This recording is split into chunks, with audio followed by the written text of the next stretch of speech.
de Lima for your opening statement. Please proceed.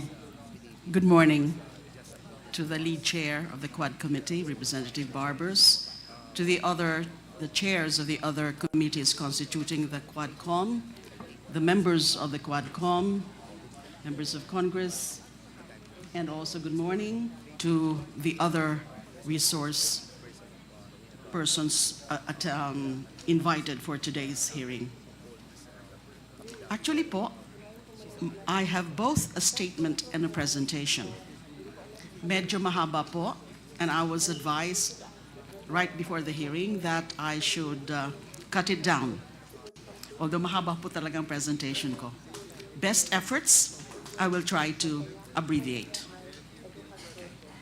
Mr. Chair, before our former senator proceeds, can I just request that she puts the mic a little bit closer, just so that we can hear her voice louder. Thank you very much. Salamat po. I attend this hearing with a deep sense of irony. I have not forgotten that in September and October of 2016, the House Committee on Justice conducted the inquiry on the Bilibid drug trade. However, unlike this hearing, the real subject of that hearing was not really about the drug trade. The real subject of that 2016 House Committee hearing was all about destroying me for conducting a Senate inquiry which in so many aspects was like this one. The only difference between this hearing and that Senate hearing is that my committee inquiry was 8 years earlier and Duterte was at the peak of power. Sa Senate hearing pong yun ay kinundin ako yung drug war ni Duterte. At nagmakaawa pa po ako na tigilan na ito habang ilang daan pa lang ang mga nagiging biktima at wag na sanang paabutin pa ng libo-libo. Ngunit sa kasawiang palad, wala pong nakinig sa akin, lalo na may mga mayorya po tayo ng mga senador at congressman na ayon kay Senator Bongo noong isang araw, ay walang sawa sa pagpalakpak kay Pangulong Duterte sa bawat banggit niya sa pagsulong na madugong drug war sa kanyang mga zona. Sa halip ako ay pinaaresto, pinakulong, binusalan ng halos 7 taon gamit ang mga gawa-gawang ebidensya katulad ng testimonya ng mga ilang Bilibid drug lords at inmates. I'd like to say that the objective for targeting me was threefold: to silence me, to destroy my credibility, and to serve as an example to others. By doing all three, my message to the people against Duterte's EJKs would no longer be heard or listened to, and no one else would dare to act as a messenger after seeing what was done to me. Since all three were achieved, the EJKs became accepted by public officials and the general population. This led to more killings because no one was arresting and prosecuting the killer cops and the vigilantes. This was impunity as never seen before in the Philippines outside of Davao. Sobrang nakakalungkot na ngayon lamang nagkaroon ng napaka-komprehensibong pagtalakay ang Kamara de Representantes sa drug war at mga EJK pagkatapos ng tumambak ang libo-libong bangkay na naging biktima ng drug war. Ayon nga po kay Professor Randy David, marahil ang pandinig na ito ng Kamara ay katumbas na rin ng aming pinapangarap na Truth Commission na hihimay sa mga tunay na pangyayari sa 6 na taon na pagpaslang ng ating sariling gobyerno at kapulisan sa libo-libo nating mga kababayan. But right now, I don't want to discuss it, but my position is that pwede pa sigurong i-consider yung creation ng Truth Commission. At tingnan din ho natin na hindi lang po pagpatay ang naging resulta ng war on drugs ni Duterte. There are also those who were unjustly imprisoned based on planted and fabricated evidence. Ako nga po yung one of the very first victims of that. Ngayon naman po, ito na rin po ang pinatutuo yung sa bagong revelasyon ni Police Colonel Royina Garma nang binulgar niya sa huling hearing ng Quadcom na siya ang inatasan mismo ni Pangulong Duterte na maghanap ng tao sa PNP na maasahan niya sa pag-iimplementa ng drug war alinsunod sa modelong ginawa niya sa Davao City. That's why my presentation, and I'll try to really make it brief, would cover four matters, four topics. One is the recent disclosure of Kerwin Espinosa. I'd like to comment on that. Two is the importance of the 2009 CHR investigation of the DDS to the inquiry of this committee. Three is the revelation of former Police Colonel Ruy Nagarma that the drug war was modeled after the Davao anti-drug campaign. And I'd like also to touch the relevance of Republic Act number 9851 on crimes against humanitarian law, genocide, and other crimes against humanity in enforcing accountability. So ito na po yung aking presentation. Although meron po akong mga i-skip because actually part of my presentation are some videos, but hindi ko na po yon ipapakita because of the limited time. So nung narinig ko nga po yung testimonya ni Kerwin Espinosa last hearing, it was Senator Bato de la Rosa who ordered him to lie under oath before the Senate in November 2016. Hindi na po ako nagulat doon. Si Kerwin actually already retracted his fabricated testimony against me in April 2022, around the same time that Rafael Ragos, the former Bucor OIC and NBI Deputy Director, also recanted in accusing me of receiving money from bilibid drug lords.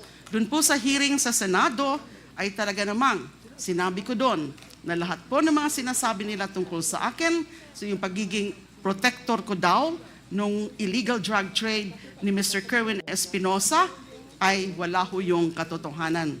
I vehemently, categorically, and firmly went on record in denying those accusations. Sinabi ko rin noon na yung mga sinasabi nila Kerwin Espinosa, ni Ronnie Dayan, and ni Colonel Espinido ay wala talagang katotohanan. In the first place, hindi nga sila magkakilala.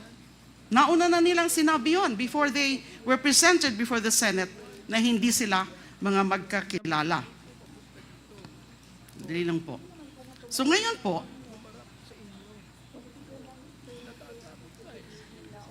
nandito si Colonel Espinido. I saw him earlier. If the Quad Committee would be so kind as to indulge me, gusto ko sana makiusap kay Colonel Espinido. Sabihin niya na yung katotohanan.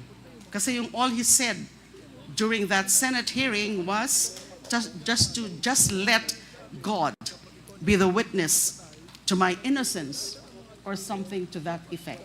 Sana po ngayon, Colonel Espinido, sabihin niyo na rin po ang katotohanan. Kung pwede sabihin niyo na rin o i-corroborate niyo yung sinabi ni Kerwin na si then PNP Chief De La Rosa and now Senator De La Rosa ang involved or responsible for ordering the three of you to fabricate accusations against me. Now, sinabi ko rin po kanina na I'd like to discuss the relevance of the CHR investigation and the Quadcom inquiry. Maybe at this point, I cannot yet do that. Sasabihin ko lang po na mahalaga yung naging CHR investigation namin in 2009 into the DDS killings. Kasi pwede itong maging reference point in terms of painting a picture of the organization, the Davao Death Squad, the operation, and the implementation of the Duterte drug war from the barangay to the national level. Kasi sinabi na nga ho ni Colonel Garma, yung kanyang mga revelasyon na the extrajudicial killings, yung mga operations under Duterte's drug war beginning in 2016 was just patterned after the Davao model. And the Davao model can only refer or can only mean the DDS model or the Davao Death Squad. Skip muna po natin yan. Doon naman sa affidavit po ni Colonel Garma, presented and expounded upon the last hearing, I'd like to share some information we got and some findings on the Davao model of payment and rewards mentioned by Colonel Garma. This information is limited to the facts uncovered during the 2009 CHR investigation on the Davao Death Squad. Next slide, please. The history of the DDS can be divided into two: the period from 1988 to 1998 and the period from 2001 to 2016. So may break po. The break in these two periods coincides with then Mayor Rodrigo Duterte's hiatus as mayor of Davao City when he was elected congressman instead of mayor in 1998 due to the three-term limit. So for brevity, I'll refer to the former mayor as MRRD. According to a witness in the 2009 CHR investigation, during the first period of the DDS from 1988 to 2000, the assassins were paid 15,000 for every victim. 5,000 goes to the police handler and 10,000 to the assassins, who at the time consisted of rebel returnees aside from the active duty policemen who were their handlers. Their safe house was located inside the Nabelcom compound in Barangay San Pedro, Davao. After the summary execution of targeted victims, the DDS members would regroup at their safe house and divide the reward. During that time, MRRD sometimes personally gave out the kill orders and the reward money directly to the assassins themselves. Upon the return of MRRD as mayor of Davao in 2001, the DDS was upgraded into the Heinous Crimes Investigation Section, or HCIS, located at the Almendras Gym compound. The HCIS was an official unit of the DCPO, or the Davao City Police Office. The HCIS consists of both active duty PNP and civilian abanteros, or hitmen. Most of the hitmen are rebel returnees. They are supervised by PNP handlers. Each handler supervises 3 members. The task of the PNP handler is to give orders to his members as well as be responsible for their protection. According to the CHR witness, he was given a regular monthly salary of 5,000. During this time, the reward given to a team for every victim was anywhere from 13,000 to 15,000. 3,000 to 5,000 goes to the PNP handler, 7,000 to 8,000 was shared among the rebel returnees, and 500 to 1,000 to civilian informants. The HCIS civilian personnel or rebel returnees directly received salaries as auxiliary service workers. The funds for their salaries came from the office of the mayor. Functions have also been specialized, with members being designated to do either office support or field work. A team of 1 PNP handler and 3 civilian abanteros was given an average of 3 targets every month. May I now go also to the revelation of Arturo Las Cañas. Yung mga naging findings po namin, although yung iba po doon, mga unofficial findings ng CHR investigation, were eventually confirmed by Edgar Matobato and Arturo Las Cañas when they went public at the Senate with their stories and executed affidavits in 2016 and 2017. Matobato executed an affidavit and was filed with the Ombudsman as a criminal complaint against Duterte and other DDS members. That criminal complaint is still pending sa Office of the Ombudsman.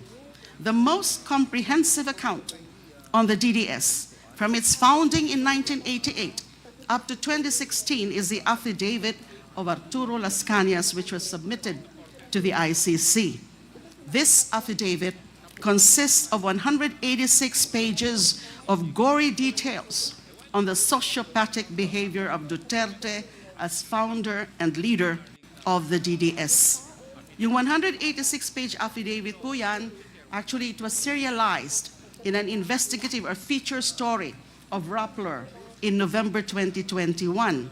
Apparently, Rappler got hold of a copy of this affidavit and also the ICC's third agreement on limited use of information dated November 11, 2020. This instrument gave Las Cañas limited immunity as a witness in the ICC investigation on the Philippine War on Drugs. Noong 2024 naman po, Las Cañas reiterated the contents of his ICC affidavit in another serialized feature, this time published by Veria Files, entitled Conversations with Arturo Las Cañas. Ito naman po ang sinasabi ni Las Cañas, that during the period 1988 to 1998, so I'm just talking here about the organization, kasi napakadami po ng mga sinabi niya sa kanyang comprehensive affidavit. So I'm focusing on the organization of DDS dahil nga ito yung naging model ng drug war.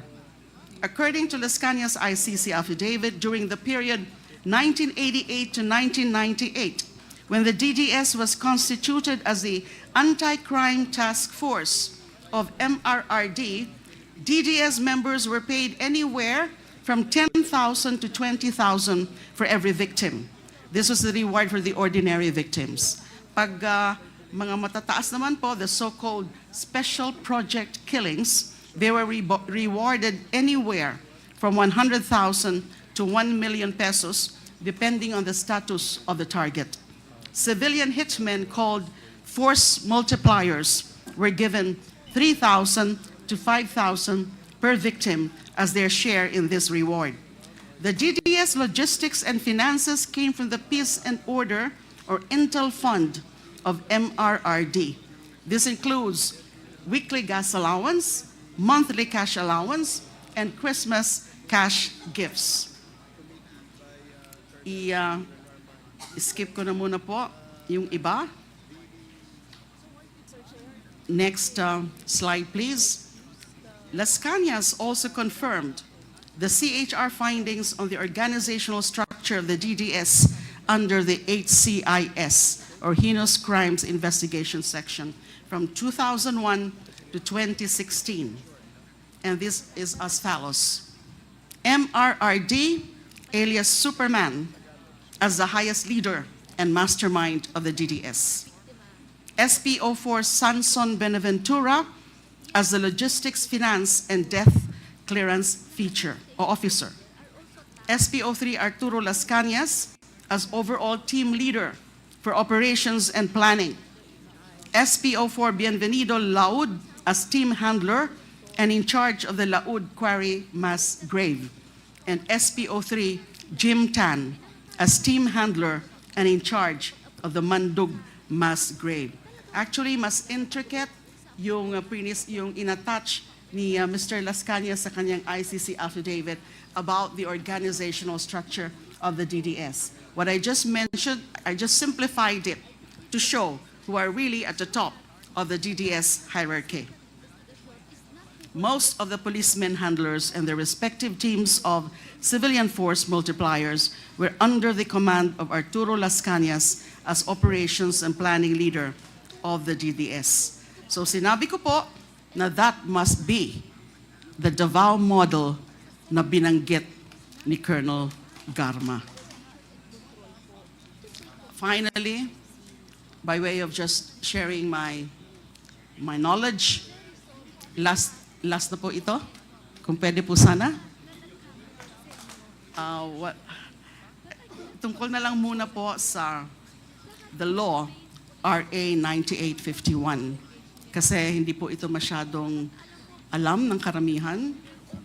We do have a law entitled An Act Defining and Penalizing Crimes against International Humanitarian Law, Genocide and Other Crimes Against Humanity, Organizing Jurisdiction, Designating Special Courts, and for related purposes.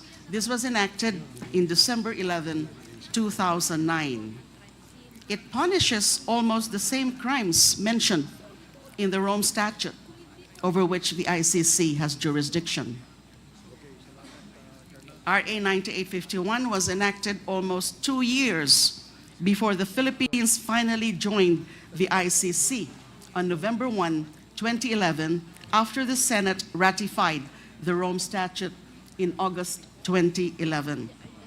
The crime of EJ case carried out by state security forces and their agents in the implementation of the war on drugs fall under the general category of other crimes against humanity under Section 6, which consists of acts committed as part of a widespread or systematic attack directed against any civilian population with knowledge of the attack. These acts include willful killing, so murder, extermination, murder, multiple murder, torture, and enforced disappearance, among others. The penalty for the crime of systematic attack against any civilian population resulting in death is reclusion perpetua. It's a non-bailable crime. According to Section 8, a person who orders, solicits, or merely induces the systematic attack on the civilian population and which thereafter occurs or is attempted is liable as a principal. The same applies to anyone who contributes to the commission of the crime by a group of persons acting with a common purpose.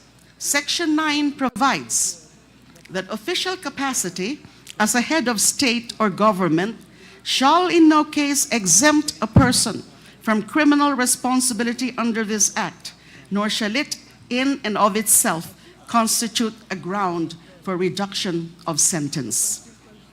The crimes defined and penalized under that law, their prosecution and the execution of sentences imposed on their account shall not be subject to any prescription. Pwede po silang tugusin or tugisin habang buhay. Finally, and this one is important, hindi po ito masyadong napapansin, Section 17 on jurisdiction provides that, quote, relevant Philippine authorities may dispense with the investigation or prosecution of a crime punishable under this act if another court or international tribunal is already conducting the investigation or undertaking the prosecution of such crime. Instead, the authorities may surrender or extradite suspected or accused persons in the Philippines to the appropriate international court, if any, or to another state pursuant to the applicable extradition laws and treaties. Napakasimple po, sa aking palagay, sa aking pagkaalam, napakasimple po ang ibig sabihin ng batas na ito. Hindi pa tayo miyembro ng ICC o ng Rome Statute, kinilala na natin ang kapangyarihan ng international bodies like the ICC na imbestigahan at litisin ng mga krimeng nasasaad sa RA 9851. Hindi pa tayo miyembro ng ICC, meron na ho tayong general na pahintulot sa anumang mga international body katulad ng ICC na tugisin at litisin ang mga Pilipino na magiging kasabwat sa mga tinatawag na crimes against humanity katulad ng malawakang EJK sa ilalim ng drug war. Hindi pa tayo miyembro ng ICC na ilahad na natin sa batas na yan na kung sakali may international body na nag-iimbestiga ng crimes against humanity, maaari nating isurrender o i-extradite sa international body na katulad ng ICC sa The Hague, Netherlands, and mga sangkot sa mga ganitong klase ng krimen. I do recognize, and I think you will agree with me, that it will be totally discretionary on the part of the Philippine authorities. Just like sa mga sa extradition po natin, na pwede natin na isurrender muna, ipaubaya muna in the requesting party, yung isang akusado na covered sa extradition treaty, pero nasa atin pa rin yun kung gagawin natin yun. Kaya ko po to sinasabi, kasi through this law, we have recognized the jurisdiction of the ICC over crimes against humanity committed in the Philippines, even before we ratified the Rome Statute as a binding treaty. Sarili na po nating batas ang nagsasabi na kailangan natin makipag-ugnayan sa ICC kahit noong hindi pa tayo miyembro ng ICC. Lalo na noong tayo ay miyembro na. At kahit hindi na tayo miyembro ng ICC dahil sa makasariling pagkalas ni Duterte sa ICC noong 2018. Para sabihin natin na wala na tayong pakialam sa ICC, kailangan muna nating ipawalang bisa ang batas na ito. However, I respectfully submit, rather than repeal this law, we should now take steps to retract the self-serving act of Mr. Duterte to withdraw from the ICC in 2018. We must return to the fold of the ICC. We must rejoin the community of nations who have recognized the need for an international body of nations who have recognized to go after the perpetrators of the most terrible crimes against humanity, the hostis humani generis, the enemies of humankind. Mga kaaway lamang ng sangkatauhan ang takot sa pagsasanib puwersa ng mga bansa upang matigil ng pagpatay ng walang habas sa ngalan ng Estado. But having said that, I still appreciate so much, many people appreciate so much the efforts of this Quad Committee that can very well be indeed the Truth Commission. Kaya lang tindang natin, yung napaka-komplikado talaga ng usapin ng war of drugs. Kadaming biktima na hindi naman natin pwedeng busisiin lahat for every individual acts of killing. Kundi, dapat anuhin natin, maganda nga yung nangyayari doon sa mga revelasyon ni Colonel Garma na ganyan yung ginamit nilang model. At tinuturo mismo si Mr. Duterte. So ano lang siya? Supplemental, ano lang siya? It's just corroborating everything else that we know from news reports, from other information, and from yung mga nangyayari beginning in 2016. So I just shared my views on the need to rejoin ICC kasi you can never tell in the future ano man yung resulta ng itong ginagawang investigasyon ng Quad Committee na in the future we will have another tyrant, another mass killer for a president. So, ganun po ang aking opinion sa bagay na yan. Maraming salamat po. Mr. Chair, thank you, Senator Laila de Lima.